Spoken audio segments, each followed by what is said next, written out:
मेरा भोले बाबा शिव महापुराण की कथा कहती है अति सर्वस्व वर्जित। आपको अगर बेलपत्र खाना है हफ्ते में 2 खाओ, हफ्ते में 3 खाओ। मुंह में अगर छार हो रहा है, छाले पड़ रहे हैं तो बेलपत्र को, शिवजी की चढ़ी हुई बेलपत्र को सुखाकर चूरा बनाकर इतनी सी चुटकी भर खा लिए, पानी पी लिया। लीवर गड़बड़ हो गया है, डायलिसिस चल रहा है, किडनी गड़बड़ हो गई है, डॉक्टर बोल रहा है कि डायलिसिस करवाना पड़ेगा, तो बेलपत्री के पीछे की जो डांट होती है जिसको आप लोग तोड़ के फेंक देते हैं, वो बेलपत्री के पीछे की जो डांट है ये ब्रह्मा विष्णु महेश। समझ में आ रहा है आप लोगों को? बीच में जो डंडी दिख रही है आपको, इसके बीच में बड़ी पत्ती और 2 पत्ती के बीच में जो खाली जगह है, ये खाली जो डंडी है इसमें 33 कोटि देवी देवताओं का स्थान आता है। किसका स्थान है? 33 कोटि देवी देवता। इसलिए बेलपत्र चढ़ाते समय बेलपत्र को इस जगह से पकड़कर समर्पित किया जाता है कि 33 कोटि देवी देवताओं का स्पर्श कर ब्रह्मा विष्णु महेश का स्पर्श कर चढ़ाया जाता है। बेलपत्री के नीचे की जो डंडी होती है, ये 2 पत्ती से लेकर नीचे का जो भाग होता है, ये स्कंद पुराण कहती है इसमें 64 योगनियां और मेरी माता पार्वती का संपूर्ण जितनी शक्तियां हैं वो सारी शक्तियां इस डंडी के अंदर विराजमान होती हैं। इस डंडी के पीछे गोखरू होता है जिसको माताएं तोड़ देती हैं। वो जो टूटा हुआ गोखरू रहता है उसमें भगवान शंकर के प्रत्येक गण का भाव रहता है। इनका काम क्या रहता है? जब शरीर में किसी व्यक्ति के जीवन में जब दुख तकलीफ या रोग बढ़ता है तो वो गोखरू जो नीचे का रहता है, वो टूटा हुआ गोखरू अशोक सुंदरी वाली जगह पर चढ़ाकर हफ्ते में 2 बार उसको चबा कर अगर खा लिया जाए तो डायलिसिस की जरूरत नहीं पड़ती, डायलिसिस छूट जाता है। लीवर और किडनी काम करना प्रारंभ कर देते। और अच्छे से सुन लेना, अभी की अभी घर जाकर शुगर की जांच करना, शुगर कितनी भी हाई जा रही होगी, बेलपत्री के नीचे का गोखरू टूटा हुआ अशोक सुंदरी पर चढ़ाकर खाकर 5 से 7 मिनट मुंह में रख लीजिए और उसके बाद शुगर की जांच कर लीजिए, शुगर लेवल में मिलना प्रारंभ हो जाए। बेलपत्री का जो सुख है वो जीवन का आनंद देगा। साधारण नहीं है बेलपत्र, शिव का भाग, भगवान देव महादेव का चरित्र का। आप जितना शिव तत्व को धारण करते हो, आप जितना शंकर के विरल भक्तों को सुनते हो, आप जितना भगवान शिव के आनंदमय स्वरूप को धारण करते हो, उतना उतना सुख आपकी जिंदगी में बढ़ता है। शिव तत्व की प्राप्ति हो। एक बड़ा सुंदर बात आई है, ध्यान दीजिएगा जरा थोड़ा सा। अगर डॉक्टर कह दे कि गर्भवती नारी है और उसके गर्भ में जो बच्चा है, उस बच्चा कहीं ना कहीं उसके शरीर में छिद्र है, उसके सीने में छेद है, या बच्चा पूर्ण तरह से स्वस्थ नहीं है, विकलांग है, या बच्चा कहीं ना कहीं किसी न किसी रूप में रोगीला है, तो मेरा उस गर्भवती नारी से निवेदन है कि प्रयास करना, थोड़ा सा समय निकालकर अपने घर में चावल के दाने लीजिए और 1008 चावल के दाने लेकर शंकर भगवान का पंचाक्षर मंत्र नमः शिवाय, कौन सा मंत्र बोलना है? पंचाक्षर मंत्र नमः शिवाय का जाप करते जाना है और 1008 चावल के दाने एकत्रित कर सफेद वस्त्र में धारण कर उसको रख कर सफेद वस्त्र में उसमें एक बेलपत्र रखकर भगवान शंकर के मंदिर में यदि वो दिल से भाव से प्रार्थना कर रख कर आए और उसके 3 दिन बाद उसी बच्चे की जो गर्भ में उसकी जांच कराए तो बच्चे का विकलांगपन समाप्त हो जाता है, बच्चा पूर्ण तरह से स्वस्थ ही रहे। 1008 चावल के दाने, कौन सा मंत्र? जम के बोलिए, ओम नमः शिवाय षडाक्षर मंत्र है। कौन सा मंत्र? पंचाक्षर मंत्र। ओम नमः शिवाय षडाक्षर है, 6 अक्षर, और पंचाक्षर 5 अक्षर। नमः शिवाय पंचाक्षर मंत्र का जाप करना।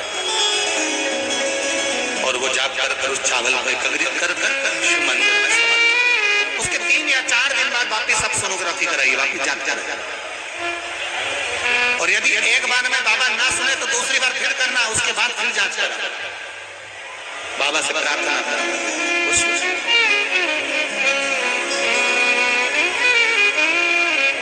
जमशेदपुर झारखंड भगवान शंकर का भगवान शिव वहां पर रहे। बोल पतालेश्वर महादेव। और शिव महापुराण की कथा कुछ अलग ही कहते हैं। शिव महापुराण की कथा कहती है कि नारी में जब शंकर का आधा बल है तो स्त्री दुख की घड़ी में उसके ऊपर कष्ट आया, किसी ने मार करा, किसी ने अपशब्द कहे, किसी ने ताना दिया, किसी ने गाली दी, किसी ने आड़ा टेढ़ा कहा, स्त्री पुरुष के पास जाकर हाथ जोड़कर प्रार्थना ना करे। स्त्री में स्वयं पुरुष का बल होता है, उसका जवाब वो खुद दे। किसी से भीख नहीं मांगना, भिक्षा नहीं मांगना, किसी से भीख नहीं मांगना, स्वयं में वो बल वतन स्वयं।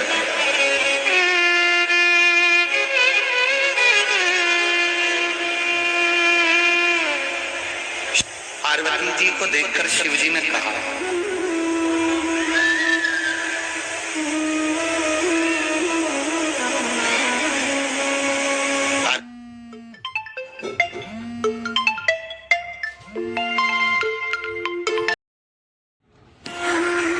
संसार की ऐसी कोई स्त्री नहीं जिसमें शिव तत्व उस नारी में ना हो।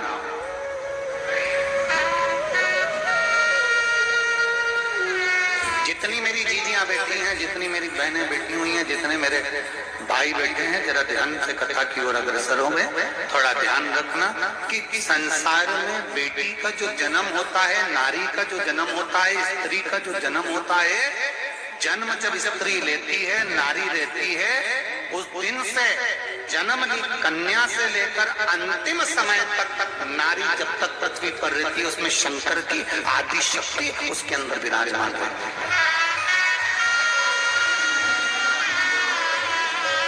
शिव की आदि शक्ति थोड़ा रिटर्न बढ़ा। शिव की आदि शक्ति उसके अंदर विराजमान है। शिव की आदि शक्ति उसके अंदर है। वो आपके यहाँ बोलते कि नहीं बोलते हमें नहीं मालूम, पर हमारे उधर बोलते हैं आदि शक्ति भवानी की जय दुर्गे महारानी। जरा एक बार वापिस बोलिएगा, आदि शक्ति भवानी की जय दुर्गे महारानी। क्यों बोलते हैं इसको? आदि शिव की शक्ति स्त्री में, नारी में, और आदि स्वयं की शक्ति।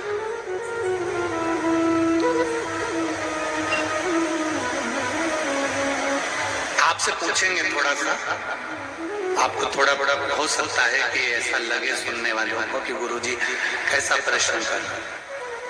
तुम्हारे घर में एक छोटे से बेटे ने जन्म लिया और तुम्हारे घर में एक छोटी सी बेटी ने जन्म लिया।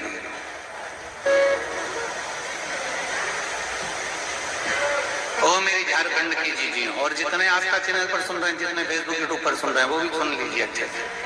तुम्हारे घर में एक बेटे ने जन्म लिया, तुम्हारे घर में एक बेटी ने जन्म लिया। बेटे की परवरिश में सबसे ज्यादा खर्चा होता है और बेटी की परवरिश में कम खर्चा होता है।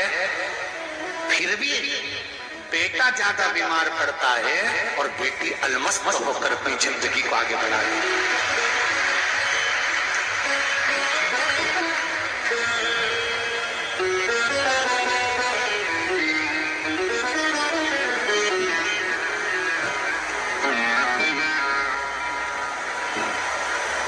हर 15 दिन में बेटा बीमार पड़ रहा है।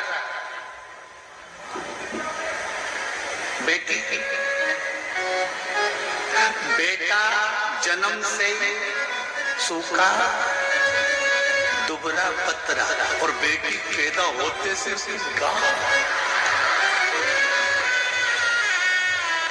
चेहरा चमक रहा है, फ्रॉक पहन ली, सुंदर दिख रही है, और बेटा उसको कुछ भी पहनाया। बेटे कितनी क्यूट है ना, कितनी सुंदर है ना बेटी, कितनी। बेटे की एजुकेशन पर ध्यान दिया जाता है, बेटी की एजुकेशन पर ध्यान नहीं दिया जाता। बेटे को अच्छे से अच्छी कोचिंग लगाई जाती है और बेटी के लिए अच्छी कोचिंग नहीं लगती है। बेटे के लिए अच्छा कॉलेज ढूंढा जाता है, बेटी के लिए साधारण कॉलेज देखा जाता है। उसके बाद भी बेटियां नंबर 1 निकल जाती है और आगे बढ़ जाती है, वो बेटी है। अब आपको बोलना है जय दुर्गा महारानी आदि शक्ति भवानी की, जय दुर्गा महारानी की। कन्या में, स्त्री में, बेटी में आदि शक्ति शिव की, आदि शक्ति शक्ति। शिव और शक्ति का दोनों का मिलन, दोनों का साथ, शिव और शक्ति का जो आधा भाव मेरे भोलेनाथ ने अपना स्त्री को दिया है, आधा भाव स्त्री को दिया, प्रदान करा नारी को, स्त्री को दिया गया। शिव जी कह रहे हैं पताल में बैठकर, पतालेश्वर महादेव की पवित्र भूमि पर बैठकर कहते हैं, सुनो पार्वती, मैंने प्रत्येक जन्म लेने वाली नारी के शरीर में आधा बल अपना दिया है, अपना।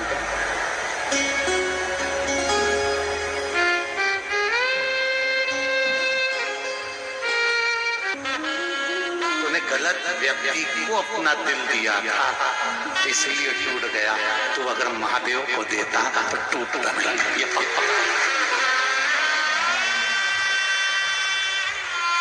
तुम गलत भरोसा करते हो ना, इसलिए भरोसा टूटता। तुम गलत विश्वास करते हो ना, इसलिए विश्वास टूटता। तुम गलत जगह दिल देते। अब कांच का सामान बच्चे को देने की जरूरत क्या थी?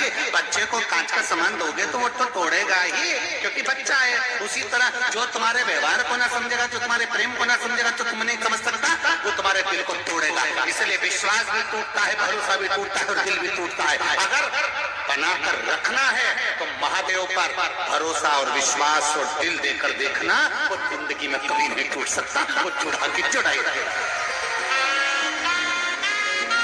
गलत व्यक्ति को दिल दिया तुमने, इसलिए टूटा। गलत के हाथ में कांच का सामान दिया, इसलिए टूटा।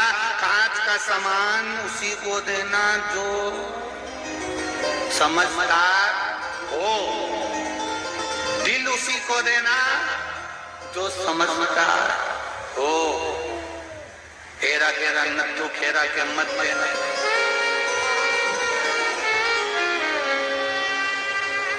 किसको दिया?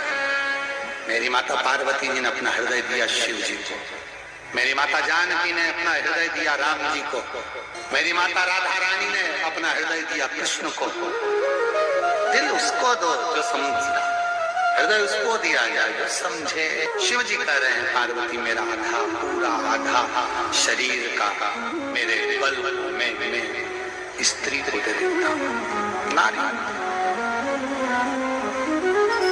और बहुत ध्यान देना, शिव कह रहे हैं मेरा बल, आधा बल स्त्री के पास, मेरा आशीर्वाद तुल्य गुण बल।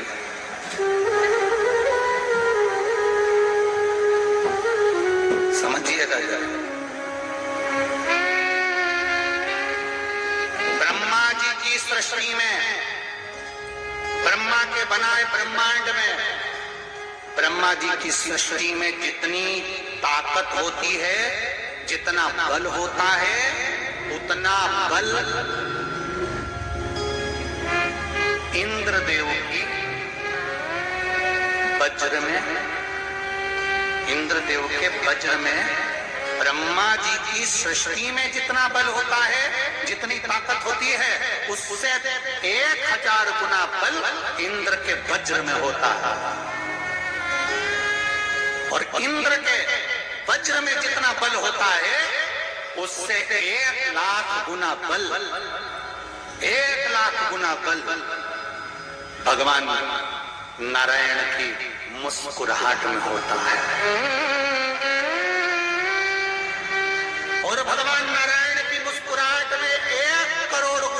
जितना बल होता है उससे 1 करोड़ गुना ज्यादा बल एक बेलपत्र में होता है। और एक बेलपत्र में जितना बल होता है उससे अरब गुना बल भगवान शंकर पर चढ़ाए गए 1 लोटे जल में होता है।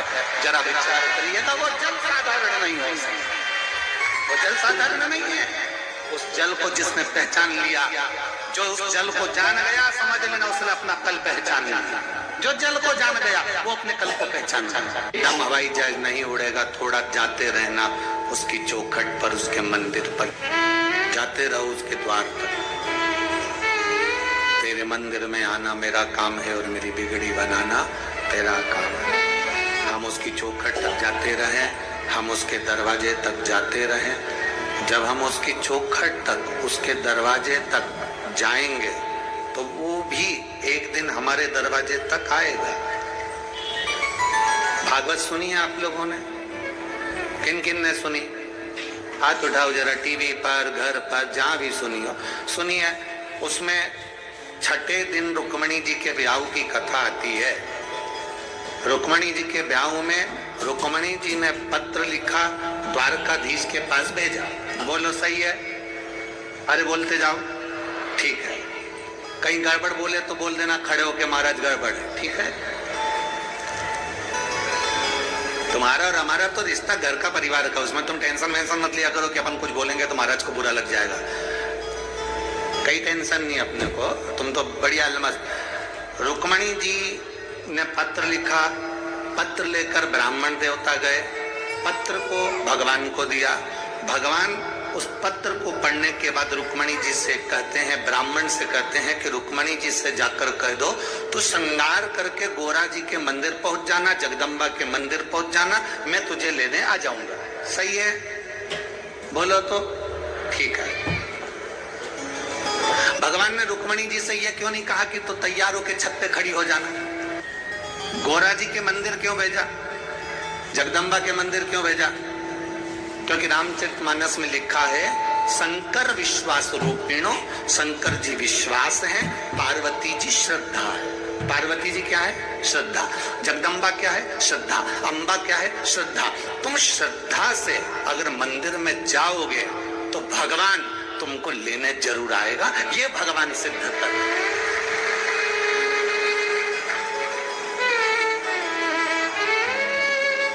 अगर श्रद्धा से परमात्मा के मंदिर नहीं जाओगे तो भगवान आएगा कैसे?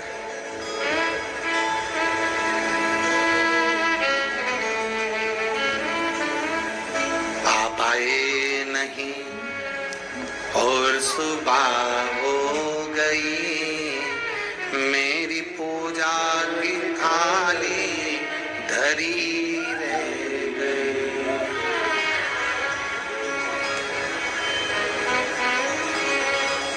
क्यों नहीं आते? आप आए नहीं और सुबह हो गई, मेरी पूजा की थाली धरी रहे। आखिर क्यों नहीं आते? मेरा कौन सा अपराध है? भगवान ने नहीं कहा रुक्मणी जी से कि तू श्रृंगार करके छत पे खड़ी हो जाना। भगवान ने नहीं कहा रुक्मणी जी से तू तैयार होकर घर के बाहर खड़ी हो जाना।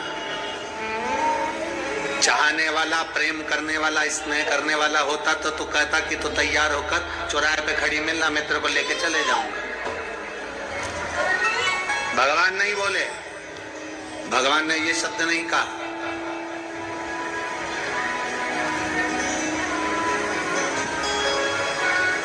प्रेम की 2 चीजें बड़ी प्रबल है। ये प्रेम होता है ना, स्नेह होता है ना, इसकी 2 चीजें बड़ी प्रबल है। कौन कौन सी चीज प्रबल है? जब प्रेम होता है ना तो रात की नींद चली जाती है, नींद नहीं आती। सपने में भी वही दिखता है, भेरू, और सपने में भी वही नजर आती है, काल रात्रि चामुंडा स्कंदा। जब प्रेम होता है। और प्रेम में दूसरी चीज होती है कि कोई कितना भी समझाए वो विलन की तरह दिखता है। कोई कितना भी समझाने वाला व्यक्ति बुरा ही दिखता है, बेकार नजर आता है। कोई कह दे बेटी वो लड़का अच्छा नहीं है, बस उससे बोलना बंद। कोई कह दे वो लड़की अच्छी नहीं है, बोलना बंद। मम्मी तुम्हारी ये बात फालतू की बात मत करना, मेरे से तो बोलना ही मत। प्रेम में दो चीजें होती है, एक रात की नींद चली जाती है और एक हम उसके प्रति इतने आसक्त हो जाते हैं कि हम उसकी बुराई नहीं सुन सकते। हमें कोई समझाए तो हम समझने को तैयार नहीं होते। और जितना प्रेम दुनिया के लोगों का एक मनुष्य से होता है, अगर ऐसा प्रेम एक बार मेरे महादेव से हो जाए और महादेव से अगर दिल लग जाए तो रात की नींद भी ऐसी ही जाना चाहिए और तुम्हारे हृदय में वो भाव उत्पन्न होना चाहिए। आयुर्वेद वापरा। कई भाई बैठे हैं, आप में से कई बच्चे बैठे हैं, कई बेटियां बैठी हैं जो शंकर भगवान से इतनी लगन लगा ली कि रात में नींद में भी स्वप्न में शिवलिंग दिखता। कई लोगों को स्वप्न में भी भगवान आते, ऐसा लग रहा है नंदी आ रहा है, ऐसा लग रहा है कि दीवार पर भी शंकर का चित्र दिख रहा है, किताब में शंकर जी का चित्र दिख रहा है। कहीं पर पेड़ देखा तो बेलपत्री नजर आ जाती है, भले वो बेलपत्री का पेड़ नहीं है पर बेलपत्री नजर आती है। कई बार ऐसा लगता है कि सामने से कोई शंकर दिख रहा है। बादलों को देखोगे तो शिव नजर आएगा, किसी को देखोगे तो शंकर नजर आएगा, चेहरे पर ओम नजर आएगा, बैंगन काटोगे तो ओम दिखेगा, रोटी उठाओगे तो ओम दिखेगा। ये शिव है, ये शंकर। समझ लो, दिल लग गया, प्रेम हो गया शिव से। और अब क्या, ये तो हो गया रात की बात, अब दिन की बात। अगर कोई समझाए तुमको, क्या करोगी, क्या रोज रोज कथा में चली जाती हो, क्या रोज रोज टीवी खोल के बैठ जाती हो, क्या रोज रोज रिमोट लेके बैठ जाती हो, हमें मैच देखने दो, हमें नाटक देखने दो, और वो रिमोट तुम्हारे हाथ से छीने और मैच चालू करे या नाटक चालू करे और तुम्हारा को क्रोध, बस अब लग रहा है कि मतलब जिसके प्रति प्रेम हो जाता है उसकी बुराई नहीं सुनी जाती, उसकी निंदा नहीं सुनी जाती। और अगर कोई बोल दे कि मंदिर जाके क्या करोगी, पानी चढ़ा के क्या करोगी, क्यों मंदिर जाना, क्यों बेलपत्री चढ़ाना, क्या होगा साफ करने से, गुस्सा, मेरे से फालतू बात मत कर, मैंने तुझसे कहा क्या, मैं तो जाऊंगा। आग लगे बस्ती में अपन रहो, मस्त दिल लग गया, हृदय लग गया। और खानो नहीं भावे मन, पीनो नहीं भावे रे, दौड़ दौड़ मन सत्संग जा। मैं तो शिव की दीवानी ऐसी हो गई, सपनों में आवे मारा त्रिपुरारी, सपनों में आवे मारा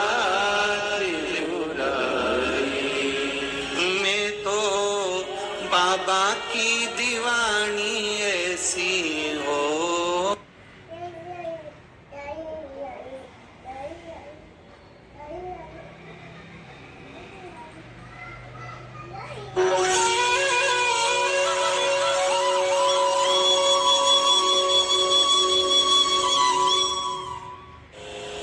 दक्षिण दिशा का जो मालिक है, दक्षिण दिशा का जो आधिपत्य स्थापित करने वाला है वो यमराज है।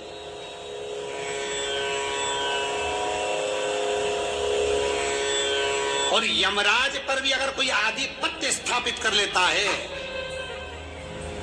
तो वो यमराज की धर्म पत्नी धुमोरना है। यमराज की धर्म पत्नी का नाम धुमोरना।